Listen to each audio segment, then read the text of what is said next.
Baik, assalamualaikum warahmatullahi wabarakatuh. Perkenalkan, saya Muhammad Ihsan Gusira Putra. Kali ini saya akan mempresentasikan hasil kerja kelompok kami pada mata kuliah Sosioteknologi Informasi dengan dosen pengampu Pak Reza El Akbar. Di sini terdapat anggota kelompok. Yang pertama ada Mucraihan oleh Rahman dengan NPM 20706-050. Kemudian ada Haika Nashan Muwafaq dengan NPM 20706-092. Kemudian ada Irfan Firmansyah dengan NPM 20706-107. Kemudian ada saya sendiri dengan NPM 20706-110. Kemudian ada Adam Fuji Ramdhani dengan NPM 20706-502. Dan yang terakhir ada Bella Amanda dengan NPM 21706-517. Kemudian kita masuk ke daftar isi. Pertama ada web scraping, kemudian yang kedua ada pra pemrosesan, kemudian yang ketiga ada SERP API. Baik, lanjut kita ke web scraping. Web scraping adalah proses ekstraksi data dari halaman web secara otomatis. Dalam web scraping, alat atau program komputer digunakan untuk mengambil informasi dari berbagai situs web dengan cara yang terstruktur. Alat ini mengakses halaman web, menganalisis struktur HTML atau data yang ada, dan kemudian mengekstrak informasi yang relevan sesuai dengan kebutuhan pengguna. Kemudian proses web scraping dimulai dengan mengirimkan permintaan HTTP ke situs web yang ingin diekstrak datanya. Setelah menerima respon, alat web scraping mengurai halaman HTML untuk menemukan elemen atau pola tertentu yang diinginkan seperti teks, gambar, tautan, atau tabel. Data yang diekstrak kemudian dapat disimpan dalam format yang lebih terstruktur, seperti spreadsheet atau database, atau digunakan untuk analisis lebih lanjut. Untuk slide berikutnya, saya persilahkan kepada Muhammad Rihan. Kepadanya dipersilahkan. Oke, baik. Terima kasih Muhammad Ihsan. Mungkin untuk selanjutnya akan saya bacakan. Masih di web scraping. Web scraping dapat berguna dalam berbagai konteks, seperti pengumpulan data untuk penelitian, pemantauan harga produk, pengumpulan berita atau artikel, pengumpulan data kontak, dan banyak lagi. Namun perlu diingat bahwa praktek web scraping harus dilakukan dengan mematuhi aturan dan kebijakan etiket situs web yang dikunjungi, serta menghormati hak cipta dan privasi. Untuk selanjutnya, yang kedua ada pra-pemrosesan. Pra-pemrosesan teks adalah langkah-langkah untuk mempersiapkan teks sebelum melakukan analisis lebih lanjut. Ini melibatkan beberapa teknik seperti yang pertama ada tokenisasi, membagi teks menjadi kata-kata atau frasa pendek. Lalu ada filtering, menghilangkan kata-kata yang tidak penting atau tidak relevan dari teks seperti kata-kata umum. Lalu ada stemming, mengubah kata-kata menjadi bentuk dasarnya dengan menghapus akhiran atau awalan yang bervariasi. Yang terakhir ada lemmatization, mengubah kata-kata menjadi bentuk dasarnya berdasarkan kamus EMA. Teknik-teknik ini membantu mempersiapkan teks untuk analisis lebih lanjut dengan mengurangi kompleksitas, meningkatkan fokus pada kata-kata kunci, dan memahami makna dari teks secara lebih baik. Lalu untuk selanjutnya diserahkan kepada Haikal Nasan Muafak. Kepadanya dipersilakan. RAP adalah sebuah layanan untuk menyediakan antarmuka untuk mengambil data dari halaman hasil pencarian mesin telusur dari berbagai mesin telusur seperti Google, Bigo, Yahoo, Bing, Yahoo, dan lain-lainnya. Salah satu penyedia layanan SerpAPI yang populer adalah SerpAPI.com. Dengan menggunakan SerpAPI, pengguna dapat mengirim permintaan HTTP ke endpoint API yang dengan parameter yang ditentukan, seperti kata kunci pencarian, lokasi geografis, tipe konten yang dicari, dan lain-lain. API tersebut kemudian mengambil dan mengurai halaman hasil pencarian yang relevan dari mesin telusur yang ditentukan dan mengembalikan data yang diperlukan secara dalam format yang mudah digunakan seperti Johnson. Baik, terima kasih kepada moderator yang telah memberikan saya kesempatan untuk melanjutkan presentasi kali ini. SERP API memungkinkan pengguna untuk mengambil data seperti URL hasil pencarian, judul, deskripsi tautan situs web, gambar, video, dan banyak lagi.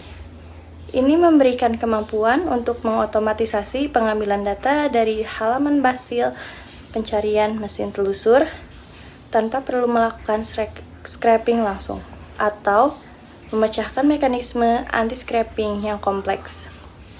Dengan menggunakan SERP API, pengguna dapat mengembangkan aplikasi, melakukan analisis data, memonitor peringkat pencarian, melakukan riset pasar, dan melakukan banyak tugas lainnya yang memerlukan akses ke data hasil pencarian mesin telusur dengan cara yang terstruktur dan terotomatisasi.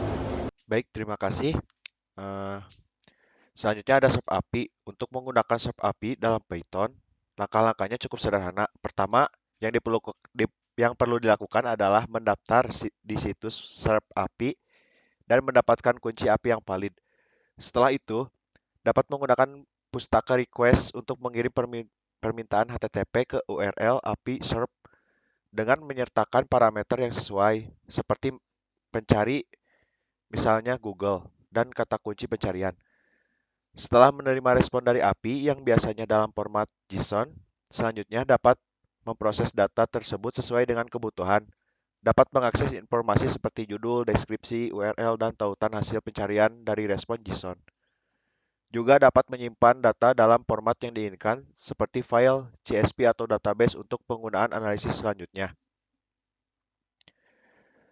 Dengan menggunakan SERP API dalam bahasa Python, selanjutnya dapat dengan mudah mengambil dan memproses data hasil pencarian dari mesin pencari seperti Google untuk berbagai keperluan, termasuk analisis data, pemantauan peringkat, riset pasar, dan banyak lagi. Untuk selanjutnya, penjelasan program yang akan dijelaskan oleh Irfan. Baik, terima kasih Adam atas penjelasannya.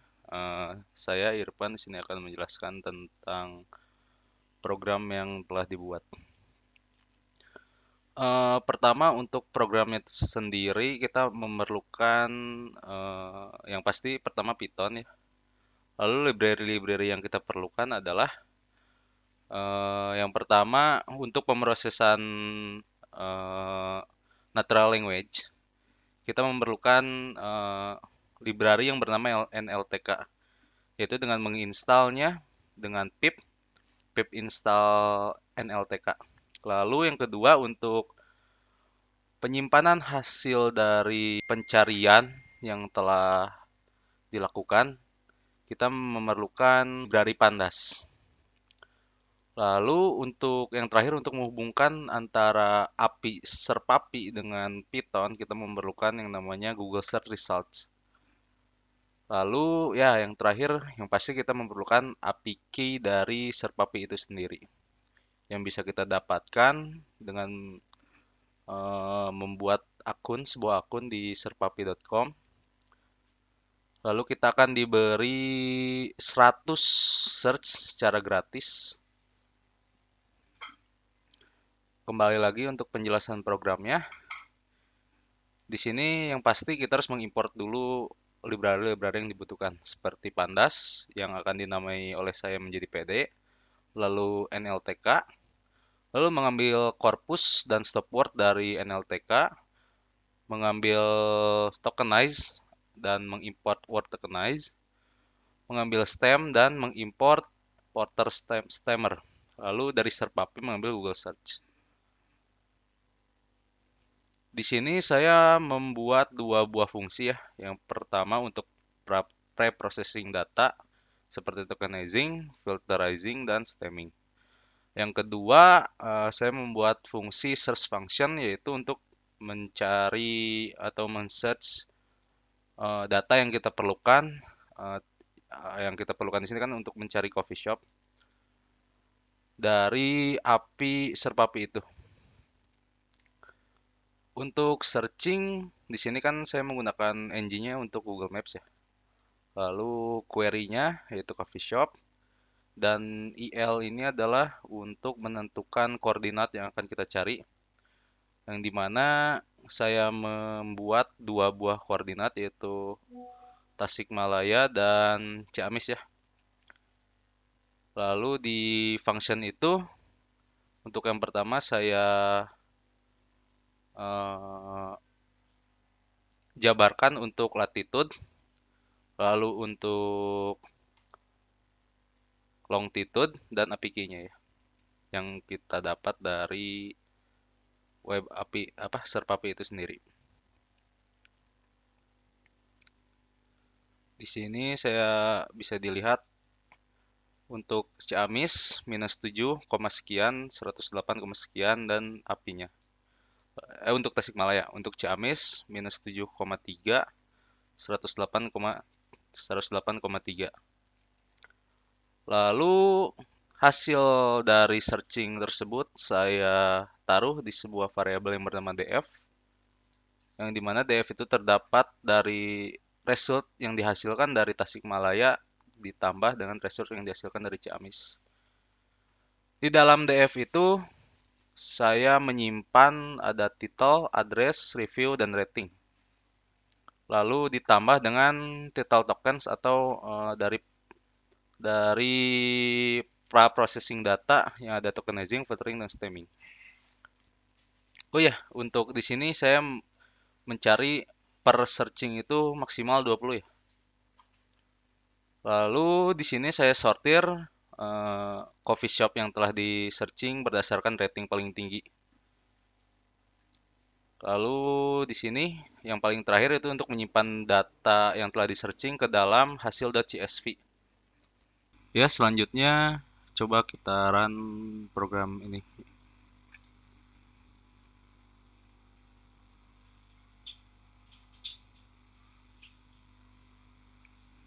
Ya, di sini kita bisa lihat hasil.csv sudah keluar.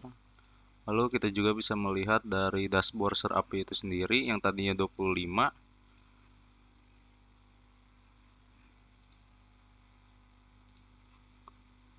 dan sudah sukses 2.